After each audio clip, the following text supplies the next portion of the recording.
ময়মনসিংহের ধোবরায় ভারতীয় চিনি আটক করাকে কেন্দ্র করে মারধর করার অভিযোগ পাওয়া গেছে। উপজেলার ধোবরা সদর ইউনিয়নের ধোবরা গ্রামে এ অভিযোগ পাওয়া যায়। অভিযোগ ও স্থানীয় সূত্রে জানা যায়, ধোবরা হাসপাতাল মোড় এলাকায় ভারতীয় চিনি আটক করা নিয়ে বুধবার দুপুরে শিবানন্দ খেলা গ্রামের আবু বকরকে ধোবরা হাসপাতাল মোড়ে রাস্তায় মারধর করে অভিযুক্ত জহিরুল ইসলাম ও মামুন মিয়া।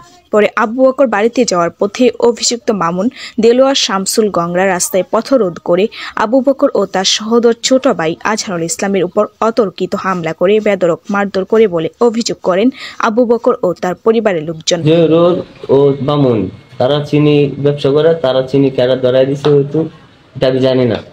তারপর আমার জহিরুলে ফোন দিয়া বলতেছে তুই কই আবু কইরা। পরে আমি বললাম আমি তো হাসপাতাল মোড়ে। হ্যাঁ, তুই আমার চিনি গাড়ি ধরাই দিলে। আমি তো এইসব জানি না, তোর সাথে আমার সাক্ষাৎ দেওয়া না, কোনো কিছু না। হ্যাঁ, তুই কই আসস? আমি বলি হাসপাতাল মোড়ে। তুই তাকিয়েছ? আমি আইতাছি।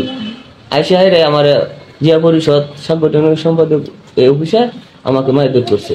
আমি গেছি দেখি তারা আবার মারতাছে। পরে সবাই গেছে হিরাইলি লেগে গেছি। পরে যে আমার চাচা যায় আমার দাঁত খাইয়া বাইক পিটে দিছি। আমার চাচা তো ইমাম, হ্যাঁ, কিন্তু আগেও আমার বাপেরে মারছি। পরে আহত অবস্থায় স্থানীয়রা আবু বকর ও আজহারুল ইসলামকে উদ্ধার করে উপজেলা স্বাস্থ্য কমপ্লেক্সে এনে ভর্তি করে। এ নিয়ে ধোবরা থানায় লিখিত অভিযোগ দায়ের করার প্রক্রিয়া চলছে। Mariam Islam Rubina, news desk, channel DS।